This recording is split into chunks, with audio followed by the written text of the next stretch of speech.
Hi there, welcome to this very special charities and not-for-profit webinar.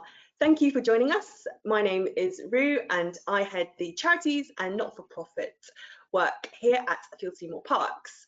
Today we will be celebrating our in-house commitment and passion to the third sector.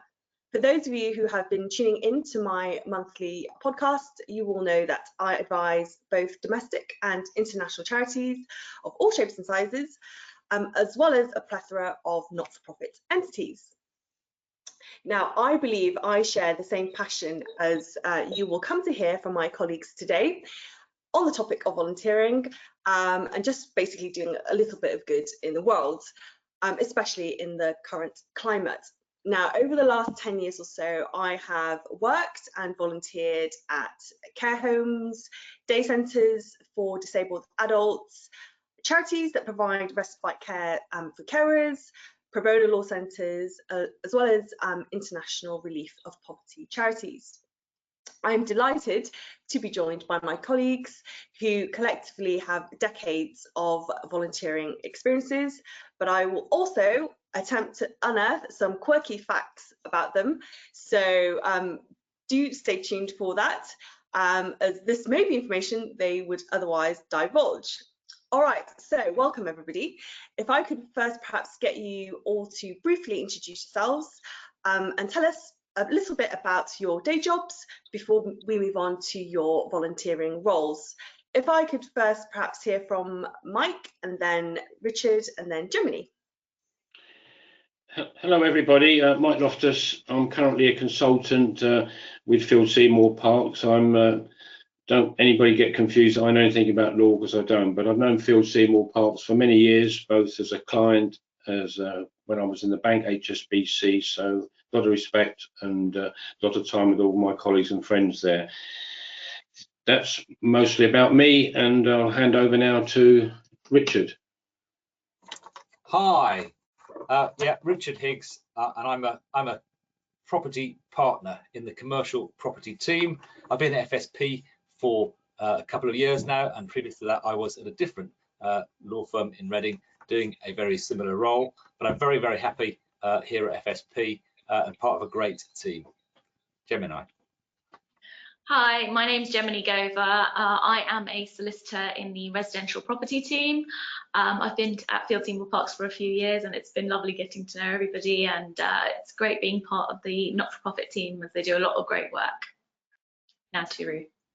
Great, thank you all. Thank you for the intro. Now, being a little bit biased, I'm going to kick off with talking about the Avenue Special Needs Academy here in Reading, which is a school for boys and girls from the age of 12 to 19 with complex special educational needs. Now, myself and 5 others from Field Seymour Parks had the good fortune actually of being able to spend a day there at the beginning of the year to help them build their gardens. And the school was keen for some assistance so that they did not miss their spring planting season. And over the course of the day, we wheelbarrowed what felt like, honestly, a ton of soil and compost and transferred that to around 7 flower beds. And in the end, we spent around 5 hours doing that. And the photo that you see on the slide was taken at the end of the day to show you the size of those flower beds. Now, I have to admit, at the beginning, a group of us thought, you know, great, we managed to escape a day of work, but in the end, I don't think we had quite appreciated just how laborious it was going to be. But it was really great to see the fruits of our labour and the impact it had on the school subsequently. So that was really great. And obviously the photo was taken pre-COVID, which was why we were still at the time able to stand close to one another. Right, Mike, coming to you. You are a governor at this school and was appointed as a governor in March 2019. And for those that are, I guess, interested in the legal side of things, this also means you are a director, as the school is registered as a company limited by guarantee, and it's also an exempt charity as it has another regulator. Mike, now you've had quite an illustrious career, some 40 years in the financial sector. Now, what drew you to go from the financial sector to volunteering at this special needs school? What is the pull? Well, Ruo, I mean, this start, as you said, I have previously been a governor stroke trustee of the Avenue School, and I've been involved with them for over 10 years, probably nearly 15 years now, in one form or another. I had a spell away, but I stayed close to them in a non-exec role, then went back on the board, as you said, in March 19. How this all started, I was at an event at the Reading Football Stadium as a guest of Sir John Medeski many years ago, and he introduced me to the then head teacher, was a lady called Dame Sue Bourne, who very special head teacher, and they were looking for governors, and John said, Mike, you need to be a governor of this school. You don't let the grass grow under your feet. And I left with no choice, and I've been involved with the school ever since. I've become very close to the staff there. I know them. One thing I have missed in lockdown is not able to get there as frequently. Certainly the governor's trustees used to go 2, 3, 4 times a year, and I certainly missed it. And it's certainly the one thing gets me right out of my comfort zone. Any stresses and strains I have at home, which are none, any stresses and strains at FSP, which I never ever have, so I don't have to worry about that. But the people at the school there, they're actually from 2 to 19, and we have some very sad cases, you can imagine. Ruo, you went there, and Simon Cook is a very passionate Welsh guy who runs the school. He's as good as anybody. We have the stresses we have at the school, sadly, because those of you who may know anything about special needs requirements, there just aren't enough. And Reading, it just needs more and more places. And we're trying. We've only got about 175, 180 children, which is small, but we've got almost over 300 teaching staff. So it gives you the case. And so that's what it's done for me, and it gets me right out of my comfort zone, completely out of my comfort zone. You know, love to meet the children, love to talk to them. We've helped them a lot in the garden, and certainly Ruo and the team helped there as well. So that's the pull, and I'll be there as long as they need me. And one final thing, when I've been involved in other roles, non-exec roles, which I have some, I've always managed, and Rich and Jem may have some views in this, always try and make sure I've got a good lawyer on board and a good accountant. And unfortunately, Penny, who can't be with us on this call now, she got the short straw. She does the corporate stuff with me, and I've got a finance director of one of our local accountancy friends helped as well. So that's me in the Avenue, Ruo. Oh, excellent, Mike. Yeah, no, I have actually had the privilege of meeting Simon Cook at an event again earlier this year, and he's such a wonderful person. Linked to what you just said then, have there been any kind of life-changing experiences or cases you like to share that's really kind of changed your perspective? Well, the life changes things, sadly, unfortunately, are sad things in themselves. You know, just before last Christmas, I had to go to a funeral in the Reading crematorium from a young supporter called Ryan, who was heavily involved with the Reading Football Club and left a legacy. It was freezing cold, and we're all there, even in our Reading football shirts. And Simon gave a wonderful send-off. Another diamond, that when we moved from the old school, Northumberland Avenue, Reading, which had been there 100 years, we moved to the new school in Tilehurst. We were really privileged to have the Duchess of Wessex come to open it, and she's a wonderful, wonderful person. And I have read that she's one of the Queen's favourites, but she goes there making you do silly things and all that. So it's really fantastic. And Penny and I went to visit the school, I think, just before lockdown. We break up into groups, and one of the classes, young girls, 4 or 5-year-olds, were playing with flour and straw. And I tried to be smart and wear a tie and suit for once to visit the school. And this girl just threw a whole bag of flour over me. So that was the last time I went to the school. So I was walking around, a nice blue suit covered in flour. So yeah. That was incredible. Special place, special people. Yeah. Oh, well, you're very special indeed, that's for sure, Mike. All right, now I'm sure those of you watching like to also know a little bit about Mike. So Mike, I hope you don't mind. I'm going to ask you some quick fire questions to just really get to know a bit more about yourself, and I would really appreciate as candid a response from you as possible. Now your questions are on the next slide, which you can probably see. So starting off, what is the most interesting thing about you that we wouldn't learn from your illustrious CV alone? Well, I haven't actually told many people this. It's certainly not my CV. We're talking about 10, 12 years ago. I actually slept for charity, raising money on the Great Wall of China for 2 days, which Really? and then it's gospel truth. I can give you people, yeah, gospel truth. Then walk after the second day, 7 hours and 35 degrees heat. I've never been so hot in all my life. A couple of guys wanted to jump off the wall. Then when we after this long walk, which went on for hour after hour, you had a choice of going down to the end of this particular walk, have a ice cream, a pint of lager, or you can get on a zip wire and go down 2,500 feet down to the lake at the bottom. I don't know why I did it, but I got into a rusty old zip wire, and Richard might appreciate this more than the ladies listening, and I went down, and biggest adrenaline rush, the most terrifying thing I've ever done in my life, and that is true. Yeah, there we are. Nobody knew that. I actually can't imagine that, Mike. I've been to the Great Wall of China, and I consider myself quite ballsy, but I don't think I would manage a zip wire, to be frank. So bravo to you on that. Okay, and then the next question. So we finished the webinar, and you step outside your home and you find a lottery ticket which ends up winning £100 million. What would you do with that money?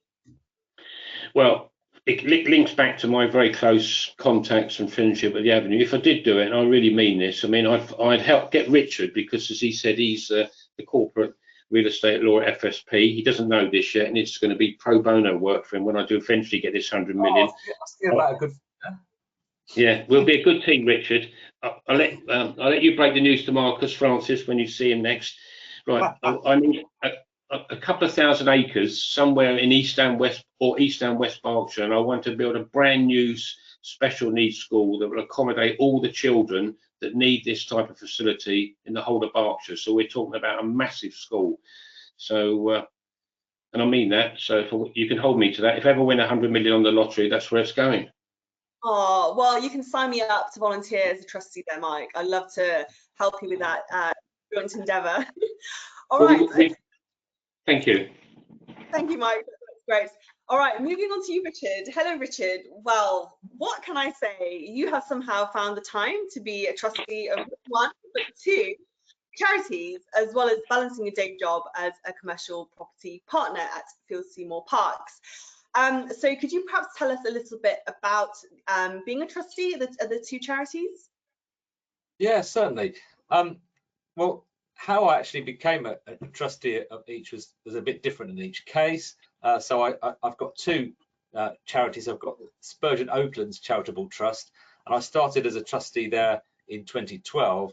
And I was actually asked to take over as trustee and chairman all in one go by one of the partners of the firm that I was then at, who had been chairman of trustees for many years. And we used to act for the charity as well. So I was doing that as part of my day job. That particular charity was quite a good fit for me. It's a Christian charity which helps to house retired Christian workers and ministers, and it's locally based. So it's not a massive charity, but we have a sort of ongoing churn of residents and tenants, and an estate that we sort of keep up. And I've got fellow trustees, and we've gone through the process of appointing different trustees over the years, which is great, and it's really challenging, and to kind of get people to buy in and give up their time to do that. The other charity is called the Summer Fellowship Conference Trust, and it operates an annual conference just for 1 week in the year from various churches, and it used to be down in Devon. We moved it up to Oswald Street since I became a trustee, to a different location, which is an immense challenge, big logistical thing, and it's amazing the amount of time that even just organising something for a week a year can take. So we have monthly meetings, and it does take up your time, but very rewarding. Yeah. Oh, excellent. So how have each of those roles really changed your outlook on life, or have it changed your outlook on life? I think I see that a lot of good work is done by charitable volunteers, and actually a lot of the stuff that gets done in this country is done by people who are doing it as extracurricular outside of their day job. Obviously, you do have people who are employed and who do stuff. There's a lot of people who do volunteering, and it's rewarding. to be involved in doing that, but it does involve people taking on responsibility. And I think, you know, without getting too serious, obviously there's a very heavy regulatory burden on charity trustees, which we have to carry. And you know, I certainly see that. You know, with a great deal of respect for people who take on those types of roles. Yeah, I mean, it does just change your perspective, and it makes you sort of thankful for you know, for all this stuff, the good stuff that does go on. Yeah, absolutely. I'm glad you actually also mentioned trustee duties, because a lot of, I'd say the vast majority of charities that I work with and come in contact with, trustees, you know, on unpaid positions, people do it, you know, out of the goodness of their hearts, and yet alongside that sits, you know, quite heavily regulated duties, which you know, trustees need to be made aware of. All right, so similar with Mike, I'm going to fire some quick questions at you to find out more about yourself. So your questions are also on the next slide. So the first one being, if you could be any animal in the world, what animal would you be and why? I found this quite a tricky question when you gave Sorry it before. And, but I mean, in some ways, it'd be really fun to be a fast-moving animal like a cheetah or a panther or something like that. But actually, I was reflecting on this, and again, I think in the context of what we're saying, you know, actually, I want to be an animal that's useful. There's loads of working animals out there. I was just thinking, this time of year, you know, it's coming up to Christmas. You know, we think of the donkey going into town. So you could be a working animal like a donkey. It works away quietly, but actually it carries it's a choice for kings to ride on, and also donkeys have been known to talk. So there you go, slightly different answer there on that one. I love that. That's great. Okay, I hope you don't mind my next question then. Looking back to when you were a child, what did you want to be? Oh, I didn't have a classic dream job when I was growing up. I wasn't sort of always obsessing about being a fireman or something like that, but I did like to help people and take responsibility for things from a relatively early age. And I like being someone who other people could rely on. And I guess that's really perhaps why I've actually became a solicitor, which that role does involve taking care of other people's affairs. And also those same qualities are what you need when you're a charity trustee. You're a trustee of something else. It's not something, it's not my baby. This is something that I've been entrusted with. And I think I find that sort of, it's exciting. It can be a bit mundane sometimes, because you're pushing somebody else's thing on, but it's that's really rewarding, I find. Oh, well, Richard, thank you. I loved both your answers. That's great. Okay, Gemini, last but by no means least, thank you first of all for patiently waiting, and welcome to the webinar. Thank now, you. since 2017, you have volunteered as a governor at the Dr. England Primary School. Similar with the others, you are also a very busy person with your day job as a lawyer, as well as having a freelance beautician business, I think you have on the side, and yet you've somehow managed to find the time to squeeze in, you know, as a volunteer governor at this school. So I'm intrigued to find out what propelled you to volunteer at the school, and find out a little bit about the school as well. Yeah, so it was it's a brilliant school. I first became involved when I went to a school local to my previous law firm. It was a high school, and we were doing a talk about future careers. And another person doing a similar talk there was one of the chair of governors for this school, and she was just explaining her role and what she does. Helen Zimmer, she's a brilliant chair of governors, and she's on the chair for a few different schools as well.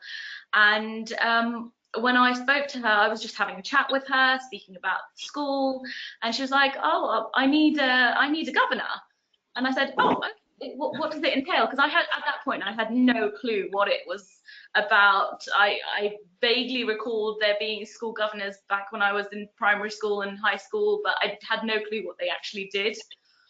So she explained to me exactly what they did, that they were there, to support the school, to help make decisions for the school, and in terms of actually working with them, she said, well, why don't you come along to the school, have a look at it, speak to some of the teachers, speak to some of the students.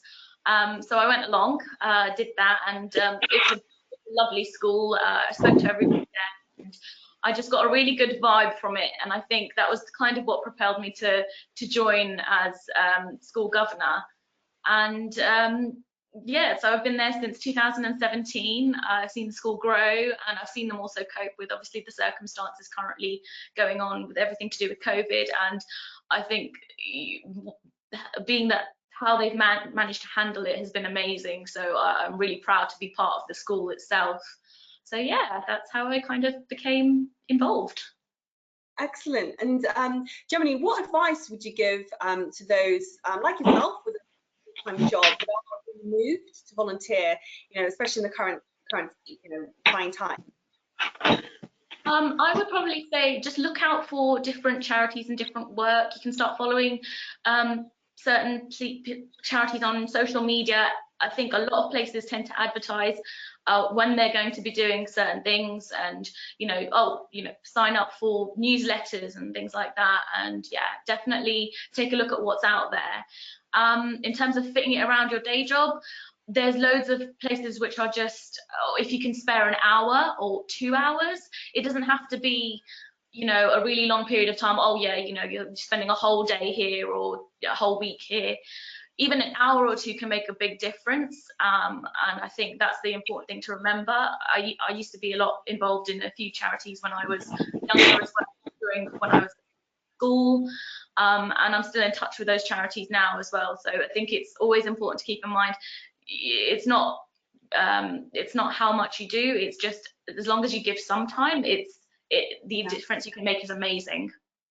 Yeah, no, absolutely, and it does really vary depending on the charity and the work that you do. So I think it may be wrong for people to assume that to be a trustee or governor it's almost like a full-time job. It really isn't, and even though you do have to do various duties, that can be done in a sporadic way, and sometimes meeting quarterly is fine. So, and I've personally seen lots of volunteer roles advertised on the platforms like Third Sector Jobs, even LinkedIn actually, yeah. and Guardian. So those are, I personally find, really good platforms to look out for volunteering roles. That's great, thank you, Gemini. I don't think you've dodged this last bit, so I'm going to come to you with your quick fire questions. So that's again on the next slide. So your questions are: if you had to write an autobiography, what would you be called and why? I think it would probably be something like A Day in the Life, because pre-COVID, I used to never be in the same place. So I would be, oh, okay, 10 a.m, normal, doing my job, etc. And then I'd be like, oh, okay, I've got somebody to do, I do lashes and lash extensions and hair extensions and on my beautician side of things. So I'll be like, oh, I've got somebody coming to do their lashes at 10 p.m. and then I've got a dinner meeting before that with one of my cousins or something like that. So it would always vary. So I'd probably be doing something that, like an autobiography that's a day in the life of me or something like that, as weird as it sounds. Oh, that's interesting title. So okay, so your second question is, if you had to describe your life using film titles, what would it be and why? See, this is a hard one because I don't know if my life would make a very good film. But I feel like I need to defend you and disagree with you there. But come on, let's hear it's not quite as exciting as I make it out to be, but I would imagine I would like to go along and have some sort of Harry Potter themed movie, but I don't think that's possible. But yeah, I'm stumped for that one, so maybe I could get you guys to chime in and help. I don't feel like this is the right time for me to test their Harry Potter knowledge because I don't know how this might swing. But okay, so some Harry Potter film. Yeah. Okay, I think I'll settle on that answer for now. That's great. Okay. So this next question, I guess, is for you all, and I think some of you have already touched on your answer to this actually in an indirect way, but it'd be good for me to hear kind of what your direct answer is. So how has your volunteer roles changed your relationship with your day job? And if I could start with Gemini this time round, and then followed by Richard and then Mike. I think in terms of how it's changed me, I think it's made me more compassionate and more understanding, because I'm not a parent, so I don't know what it's like to be one of sending my child off to school and things like that. So I think it's definitely made me more compassionate and more understanding of a parent's role and what they have to do for their children, and also compassionate for teachers, because they work extremely hard at their jobs, and all the work and the effort that they put in, especially the governing body, to look after a school.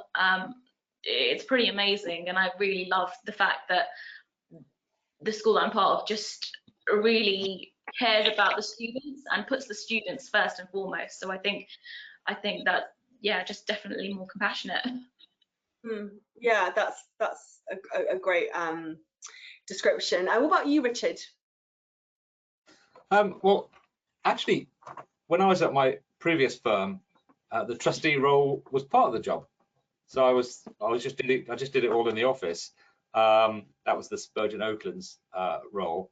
But since moving to FSP, obviously that I've had to fit it around that. And I decided to carry on with that role when I moved. And it is a challenge. It certainly is a challenge when you've got a busy role as a partner in a law firm, and you sort of come back in the evening or at weekends. You're trying to fit things around that role, but it is really rewarding. And I think you kind of get to see both sides, because as a trustee, when there's legal stuff to be done, you become the client, and you kind of see things from the other side. But I also come to understand that, you know, particularly when I'm dealing with charitable or not-for-profit clients that involve volunteer workers, actually you do need patience, because it's not always possible to get the answer instantly. Perhaps they don't check their emails as regularly as you would if you were just working on it day by day. And at that, I think that you gain more of an understanding of the pressures that people face, and but you sort of see the amazing work that can be done. Yeah. Excellent. Yeah, that's really good, and I totally concur with what you've said. Mike, thank you for waiting. So how has your volunteer role changed your relationship with your day job? Well, it certainly made me think, and very long similar lines to what Gem and Richard have just said. You know, I don't think I am a selfish person. I hope I'm not, but if I am, it's made me less selfish. It's made me think more of others. You know, compassionate is a very good word as well, and also respect for others as well. You know, whatever, even, you know, within FSP, any decisions we make, and we employ a lot of people, but whatever we do can affect 1,000 people or even others. And so reaching out, and the avenue's been good for me on a personal basis, as I said in the earlier piece, that puts life and everything in perspective. But we've all had tough challenges in life. I have, and you other three have as well. But, you know, I don't think it's anything suffering like what these children have at the Avenue. And I have huge respect for them, their families, of course, at this time of the year, and the teachers. And, you know, I've even managed, in addition to Penny, I managed to, they use the thing, it's called the Loftus Lasso, managed to lasso 2 other governors in as well, you know, and it just, but as Richard just said, it is time consuming, time demanding. And you'd always find the busy people like Ruo, yourself, Gem and Richard, you do this because you want to do it. We don't ask for any plaudits, because we do it because we want to do it. But no, yeah. That's good. Thank you very much. No, I don't think a lasso is needed, actually, for the people that I've met at Field Seymour Parks, because they are genuinely interested and passionate about charity. and that really links very nicely to really the last point I want to make, was that you know, from my observations since joining Filton Moor Parks a year and a half ago, it really is a place, and I think compassion is actually a really good word to use. Not only is it a compassionate firm, but it's really committed to helping charities and serving charities, and it's really refreshing for me to see that CSR is not merely, you know, something that, you know, people pay lip service to, and it's genuinely practiced here. And we are, you know, constantly proactively encouraged to volunteer, especially in the current climate. Like the example that I shared earlier, you know, volunteering at the Avenue, doing the gardening, or even as recently as the firm coming together with the stroll and selfie day, where we were all encouraged to go for a stroll, which you guys participated, so you know what I'm talking about, where you know, we went for a stroll and took a selfie, and the partners very altruistically would donate either £10 or £15, depending on whether we wore a fancy dress or not. And you know, I actually think everyone on this webinar wore a fancy dress, which was really fun to see, all myself included, some of the ludicrous outfits that were worn, but it was all for a really good cause. And over the course of that event, we had raised over £1,000 for the FSP Foundation, which is the separate charitable arm, which was set up a few years ago. And it's really to help registered charities in and around Berkshire region. It's a grants giving charity. So yeah, so it's really just amazing to see just the compassionate aspects of the firm. And it's really a firm where I feel that, you know, it really cares about its roots and does proactively try and help and give back in the current period. So on that, I will end this webinar by one last final question, I promise, which I'm going to put to you all, which is, if you had to use one word to describe each other. Now, bear in mind what you've heard just now, from people's quick questions via responses. I could hear maybe Mike first. What word would you use to describe Richard and Gemini? And then I'll ask the same to Richard and then Gemini. Gem, one word or two words: compassionate and caring. Richard, very respectful and supportive.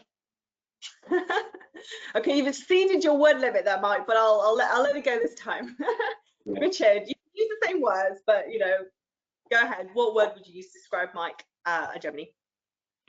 I was going to use. I was going a bit off piste here, I'm afraid, because Mike's obviously got something in common with Boris when he's on the zip. I don't know who was first on that. It's probably Mike. But no, Mike is obviously a great man of great humanity and very compassionate. So sorry if you use that word, but I'll use it again. And I didn't know Jem was quite so into her Harry Potter.